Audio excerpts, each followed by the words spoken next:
Sir ఎలా చూడాలి మొత్తానికి? సిజేపీ బీజేపీపై విజయం సాధించిందా? సిజేపీ కొత్త నిర్వచనాన్ని ఇది ఇస్తుందా? ప్రతి లాఠీ దెబ్బ ఒక కొత్త నినాదంగా, ప్రతి నెత్తుటి చుక్క ఒక కొత్త భవిష్యత్తుకు నిర్వచనంగా మారిందా అంటే ఏం చెప్తారు? ముందుగా ఇదొక అద్వితీయం, అనిర్వచనీయం అండి. అసలు మన జీవిత కాలంలో మనం కొన్ని కొన్ని ఉద్యమాలు చూస్తుంటాం, పోరాటాలు చూస్తుంటాం. నేను చూసిన ఉద్యమాల్లో రాజకీయాల ప్రమేయం లేకుండా స్వచ్ఛందంగా జనాలు బయటకు వచ్చి స్వచ్ఛంగా చేసిన ఒక ఉద్యమం అండి. ఉద్యమము సోనం వాంగ్చుక్ గారు కానీ, అభిజిత్ డిప్కే గారు కానీ, లేకపోతే సోనం దాస్, ఇంకా వాళ్ళు వీళ్ళు అని ఒక్కరిని పాయింట్అవుట్ చేయడానికి లేదండి. ప్రతి విద్యార్థి, ప్రతి తల్లి, ప్రతి తండ్రి వాళ్ళు మనసులో ఏదైతే అనుకున్నారో దానికి ఊతమిచ్చేలాగా ఈ ఉద్యమం మొదలైంది. వాళ్ళు బయటకు వచ్చి మాట్లాడడం మొదలుపెట్టినప్పుడు ప్రతి తల్లికి, ప్రతి తండ్రికి ధైర్యం వచ్చింది, మేము కూడా బయటకు వచ్చి మా గొంతు వినిపిస్తాము అని చెప్పేసి. ఇక్కడ మనం గమనించాల్సింది ఏంటంటే ఎవరిపై విజయం సాధించారన్నది ఇక్కడ అప్రస్తుతము. అది అసలు మాట్లాడుకోవాల్సిన అవసరం లేదు. ఇది రాజకీయాలకు సమయం కాదండి. ప్రక్షాళన జరగాలి, అకౌంటబిలిటీ రావాలి, పారదర్శకత ఉండాలి. ఇప్పుడు ఎవడైనా విద్యార్థి వాడు ఒకటే చేయగలడండి, పరీక్షలకు ప్రిపేర్ కాగలడు. ఎంత గొప్పగా నేను ప్రిపేర్ అవ్వగలను అన్నది మాత్రమే వాడి చేతిలో ఉంటుంది. దానికోసం వాడు అహర్నిశలు కష్టపడతాడు. కానీ పరీక్షలు సక్రమంగా జరుగుతాయా లేదా, పారదర్శకత ఉంటుందా లేదా, నేను ఎవరితో పోరాడాలి, ఏ అధికారితో పోరాడాలి, ఎవడెక్కడ లీక్ చేస్తారని చూసే సమయం వాడికి ఉండదు. ఆ భరోసా ప్రభుత్వం కల్పించాలి అని మాత్రమే యువత ముందుకొచ్చి ఉద్యమం చేశారండి. అండ్ ఇంకా రెండోది మనం బాగా గమనించాల్సింది ఏంటంటే, కాలం మారింది.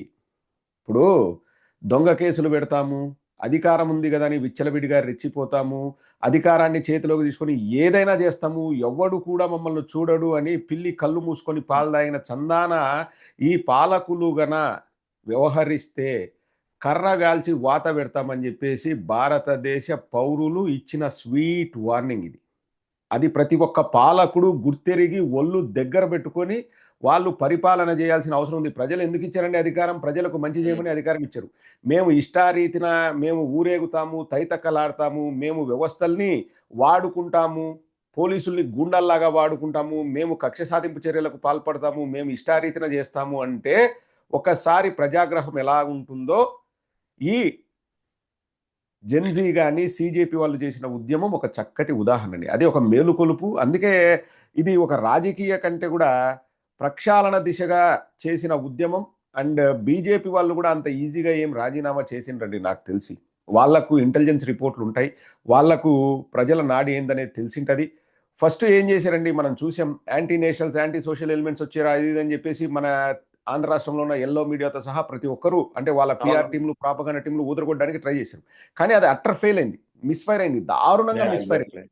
ఎంత దారుణంగా మిస్ఫైర్ అయిందంటే ఎప్పుడూ లేనిది 2 రోజుల్లో 2 సెల్ఫీ వీడియోలు చేసి నరేంద్ర మోదీ గారు ఫ్రెండ్స్ అని సంబోధిస్తూ వారు మొదలు పెట్టారంటే ఆ తీవ్రత ఎంతుందో అర్థం చేసుకోండి. చూశారు అన్ని రకాలుగా గజకర్ణ, గోకర్ణ, టక్కు టమార విద్యలు ప్రదర్శించుదాం, ఇది నీరు గార్చేదానికి చేద్దామని చూశారు ఫస్ట్. కానీ అది వర్కౌట్ కాలే. అది అండి, that is the greatness of this ఉద్యమం. అదే సార్, అంటే ఈ బొద్దింకల్ని బూటు కాళ్ళ కింద నలిపేద్దామని చూస్తే అది కాస్త పిడికెలుగా మారిపోయింది. అంటే సింపుల్ అండి. ఏ రోజైనా కానీ ఎక్కడైనా మీరు చూడండి, ఒక మనిషి కెరియర్ కానీ లేకపోతే ఒక ఒక ఏదైనా ఒక ఆర్గనైజేషన్ దాని పర్ఫార్మెన్స్ కానీ లేకపోతే మన పనితీరు కానీ ఒక పీక్ చేరుతుంది. ఇప్పుడు ఈ ప్రభుత్వం అంటే వాళ్ళు ఒంటెద్దు పోకడలు కానీ ఇంకోటి కానీ మేము ఏం చేసినా చెల్లుబాటు అంటుంది, పీక్ చేరింది. ఇంకా ప్రజలకు కూడా ఒక పాయింట్ వస్తుంది. ఇప్పుడు రబ్బర్ బ్యాండ్ని మనం లాగితే టెన్షన్గా ఒక స్టేజ్కి వచ్చే లోపల తెగుతుంది. ఇప్పుడు ఆ స్టేజ్కి వచ్చింది. సో ఇక మంచిది కాదు, ప్రభుత్వానికి మంచిది కాదు అని చెప్పేసి వాళ్ళు ఇంకా ధర్మేంద్ర ప్రధాన్ని రాజీనామా చేయించారు. అఫ్కోర్స్ ఇది గెలుపు ఓటమి అని నేను అనను కానివ్వండి, ఎవరు గెలవలేదు, ఎవరు ఓటపోలేదు, భారతదేశం గెలిచిందంతే. వ్యవస్థల్ని మార్చాలి, అకౌంటబిలిటీ అనేది ఉండాలి. ఇప్పుడు ధర్మేంద్ర ప్రధాన్ రాజీనామా చేస్తే రేపు వచ్చిన వ్యక్తి ఇట్లా కింద ఎవరైనా ఈ లీకులు చేస్తే నేను కూడా వెళ్ళిపోవాలనే భయం వాళ్ళలో ఉంటుంది. ఆ హెచ్చరిక అనేది, ఎందుకంటే ఓట్లేసింది ఎవరండి వీళ్ళకు? ఓట్లేసింది ప్రజలు. కానీ ఒక్కసారి ఓట్లేసిన తర్వాత ప్రజలతో మాకు పని లేదు, మా ఇష్టారీతిన మేము చెలరేగిపోతాము, మేము వ్యవస్థల్ని వాడుకుంటాము, మేము పోలీసుల్ని వాడుకుంటాము. మన ఆంధ్ర రాష్ట్రంలో దుస్థితి చూస్తున్నామండి. పక్క రాష్ట్రాలకు పోయి మీ జర్నలిస్టులు ఏం చేశారండి, వాళ్ళు వార్తలు అందిస్తారు. ఎల్లో మీడియా కంటే దారుణంగా ఎవరు వార్తలు చదవరు, ఎవరు వార్తలు రాయరు, ఎవరు అంతకంటే దారుణంగా వార్తని ట్విస్ట్ చేసి చంద్రబాబు నాయుడుకు మేలు చేసే విధంగా ఎవరు చేయరు. కానీ ఎంతగా కక్ష తెచ్చుకున్నారో మనం చూస్తున్నాం. ఏందండి పోలీసులను పంపించి అక్కడ ఇక్కడ పరిగెట్టించి వాళ్ళను లాక్కొచ్చి, ఇప్పుడు సోదరుడు కేవీఆర్ కానీ లేకపోతే ఒక స్టాండప్ కమెడియన్, ఆ పిల్లగాడు ఏదో మాట్లాడినాడు, పవన్ కళ్యాణ్ గురించి మాట్లాడడం తప్పు నేను చెప్తా, చంద్రబాబు నాయుడు గురించి మాట్లాడడం తప్పు, జగన్మోహన్ రెడ్డి గారి గురించి మాట్లాడడం కూడా తప్పే. అంటే వాళ్ళకి తెలియదు ఎక్కడ ఒక గిరి గీయాలన్నది వాళ్ళకి తెలియదు. మనం ఏం చేయాలి, వాళ్ళకు ట్రైనింగ్ ఇవ్వాలి. అంతేగాని ఎక్కడో వారణాసిలోనో ఎక్కడో ఆ పిల్లగాడు ఉంటే మన ఆంధ్ర పోలీసులు అక్కడ దాకా పంపించి లాక్కొని వస్తాం. అది అది చూసి ఈ జన సైనికులు ఈడ చూసారా మా అన్న కక్ష తెచ్చుకున్నాడు, మా అన్న పగ సాధించాడు, మా అన్న పవర్ యూజ్ చేసాడని వీళ్ళు రెచ్చిపోవడం. అంటే ఎక్కడికి దారి తీస్తుంది ఇది? ఆ పిల్లగాడికి 2 రోజుల్లో బెయిల్ వచ్చింది, ఏం సాధించినారు?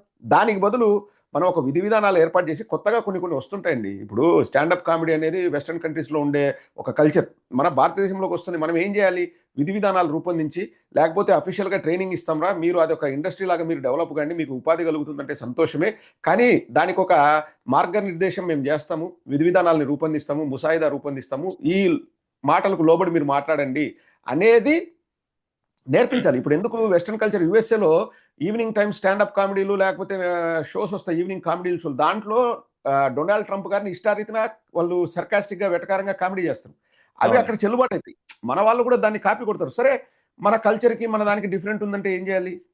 ఇక్కడ పద్ధతుల ప్రకారం మీరు మార్గదర్శకం చేస్తే వాళ్ళు అట్లా వెళ్తారు. కానీ అది లేకుండా మేము అరెస్ట్ చేస్తాం, కక్ష పోలీసుల్ని ఆంధ్ర రాష్ట్రంలో గూండాల్లాగా వాడుతున్నారండి. పోలీసుల్ని ఇంతకుముందు గూండాల్ని పంపించి బెదిరించేవాళ్ళు, ధమ్కీలు ఇచ్చేవాళ్ళు, ఆ కాలాలు పోయినాయి. ఇప్పుడు పోలీసులతో ధమ్కీలు ఇప్పించడము, బెదిరించడము, వాళ్ళని లాక్కొని రావడము, 1 కాదు 2 కాదు 108, 120 కేసులు. సుప్రీంకోర్టు మార్గదర్శకాలని అస్సలు తుంగలో దొక్కుతూ వీళ్ళు ప్రవర్తిస్తున్నారు. సుప్రీంకోర్టు ఏం చెప్పింది? ఒకే ఇష్యూ పైన ఒక కేసు కంటే ఎక్కువ పెట్టకూడదని చెప్పింది. 108 కేసులు, ఇవన్నీ కూడా పాపం పండే రోజు దగ్గరకు వచ్చిందండి. అదే ఈ ధర్మేంద్ర ప్రధాన్ రాజీనామా చెబుతోంది. ఎవడైనా కానీ కళ్ళి నెత్తికెక్కి ఒళ్ళు బలిసి మేము అధికారంలో ఉండం కదా, ఇష్టారీతిన మేము చెలరేగిపోతామంటే కర్రగాల్చి వాత పెట్టడానికి భారతదేశ ప్రజలు రెడీగా ఉన్నారు. ఇంకా చాలా ఉద్యమాలు వస్తాయండి, చాలా ఉద్యమాలు. గత 10-12 ఏళ్లుగా దేశంలో, దేశ ప్రజల్లో, దేశ యువతలో నెలకొన్నటువంటి ఒక ఫ్రస్ట్రేషన్ కు ఇది ఒక ఉద్యమ రూపం. ఇలాంటి ఉద్యమాలు రానున్న కాలంలో కూడా ఇంకా వస్తాయా? 100% వస్తాయండి. అందరూ కూడా వాళ్ళు మాట్లాడితే ఏమవుతుందో అన్న భయపడ్డ వాళ్ళందరూ కూడా ఈరోజు బయటకు వచ్చి మాట్లాడుతున్నారు.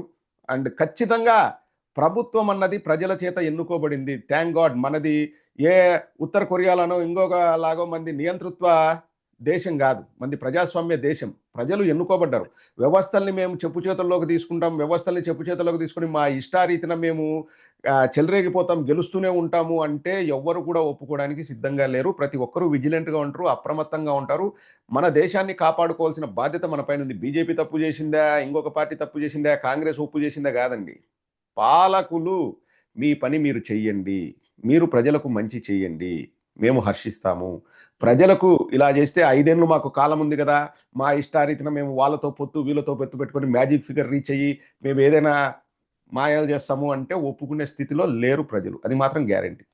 అందుకే అభిజిత్ డీప్కే కూడా ఒక స్వీట్ వార్నింగ్ ఈ విజయం తర్వాత, ధర్మేంద్ర ప్రధాన్ రాజీనామా తర్వాత ఆయన చేసినటువంటి వ్యాఖ్యలు కూడా చర్చనీయాంశంగా మారుతున్నాయి. ముఖ్యంగా భయం అనేది లేకుండా పోయింది. భయం ఉంటే అన్ని సెట్ అవుతాయి. అందరినీ దారిలో పెట్టాల్సినటువంటి అవసరం ఉంది.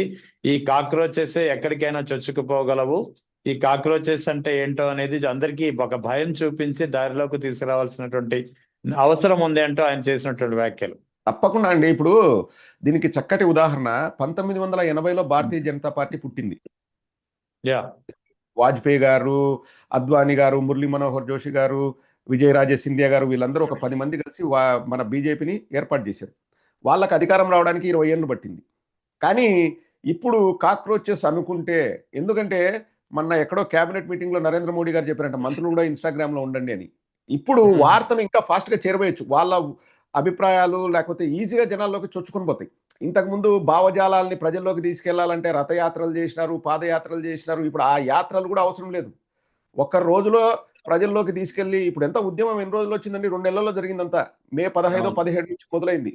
ఒక అభిజిత్ డిప్కేనే ఒక ఫస్ట్ పోస్ట్ పెట్టాడు. What if all the cockroaches come together అని పెట్టాడు. ఏది ఒక Come జడ్జి together అని. అన్నాడని నెక్స్ట్ ఒక మెసేజ్ పెట్టాడు. సిజేపీ అని ఒక ఏఐ ఒక 5 నిమిషాల్లో ఏఐ టూల్ ఒకటి పోస్టర్ రెడీ చేసి రిలీజ్ చేశారు. ఒక 3-4 రోజుల్లోనే 20-25 లక్షల మంది 30 లక్షల మంది సబ్స్క్రైబర్స్ వచ్చారు ఇన్స్టాగ్రామ్కి. తర్వాత ఏం జరిగిందో మనం చూస్తూనే ఉన్నాం.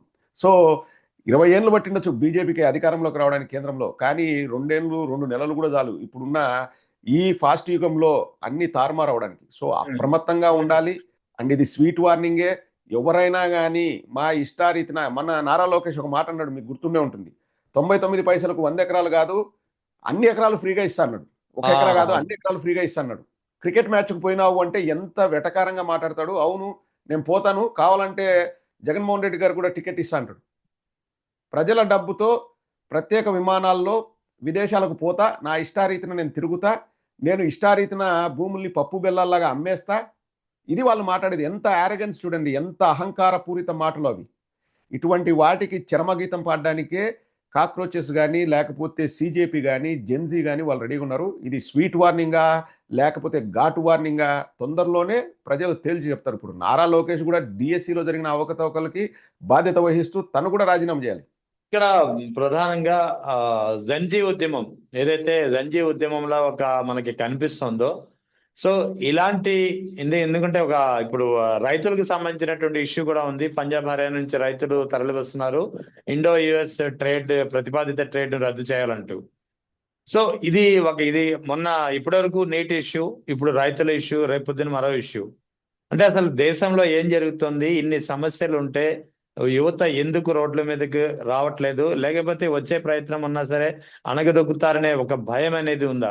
ఖచ్చితంగా భయం అనేది ఉందండి. ఇప్పుడు ఎందుకంటే మనం చూస్తే అంటే సామాన్యుల మీద కాదు కానీ నాయకుల మీద ఈడీ రైడ్లు లేకపోతే వాళ్ళు వీళ్ళు వస్తారు. ఎప్పుడైతే బీజేపీలో జాయిన్ అవుతారో వాళ్ళ మీద ఏం రైడ్లు ఉండవు. అన్ని పక్కకి వెళ్ళిపోతాయి. ఇప్పుడు చక్కటి ఉదాహరణ సీఎం రమేష్, వాళ్ళ ఇంటిపైన ఈడీ రైడ్లు జరిగాయి. అతను బీజేపీలో జాయిన్ అయ్యాడు. తర్వాత ఇంకా దాన్ని ఊసేలేదు. అంటే వీళ్ళది ఒక అమిత్ షా గారిది మరి ముఖ్యంగా ఒక ప్రత్యేక శైలి ఏంటంటే, నేను చెప్పి నిన్ను లోబర్చుకుంటాను, లేకపోతే బెదిరించి బయట పబ్లిక్ తెలిసేలాగా, సో ఇంకొకటి కూడా చేయడానికి భయపడాలి, అట్లా చేస్తాము అని చెప్పేసి వాళ్ళు 1 కాదు 2 కాదు చాలా ఇన్సిడెంట్లో ఈడీ రైడ్లు కానీ లేకపోతే సిబిఐ వాళ్ళను ప్రయోగించడం కానీ, తర్వాత ఎప్పుడైతే వాళ్ళు వెళ్ళి పార్టీలో జాయిన్ అవుతారో ఇంకా తర్వాత ఏముండదు. సో ప్రజల్లో ఒక రకమైన భయం అయితే ఉంది. ఇప్పుడు చక్కటి ఉదాహరణ అండి, హర్యానా ఎన్నికలు, మిగతా ఎన్నికలన్నీ పక్కన పెట్టండి. హర్యానా ఎన్నికల్లో మొత్తం నేషనల్ మీడియా అంతా కాంగ్రెస్ గెలుస్తుంది అని చెప్పారు. మొత్తం అందరూ ఎవరెవరైతే ఈ సెఫాలజిస్టులు ఉన్నారో అందరూ అవుట్ రైట్గా చెప్పారు. కానీ ఫస్ట్ 10 గంటల వరకు కాంగ్రెస్ మెజార్టీలో ఉంది. తర్వాత లాస్ట్కు చూస్తే బీజేపీ గెలిచింది. అందరికీ అనుమానాలు ఉన్నాయి, ఎట్లా గెలిచిందని అందరూ అవాక్కయ్యారు. కానీ ఎవరు కూడా బయటకు వచ్చి మాట్లాడడానికి సాహసించట్లేదు. ఎందుకంటే ఏమొస్తుందో ఏమవుతుందో ఏమో అనేది. ఇప్పుడు ఒకటే సింపుల్, మనకు స్వాతంత్రం ఉందని మనం సంకలు గుద్దుకోవడం కాదు, కానీ మనం మాట్లాడే హక్కును మనం కోల్పోతే ఎవడైనా ఏదైనా అంటాడని భయపడితే అక్కడే స్వాతంత్రం అనేది హరించుకుపోయినట్లే.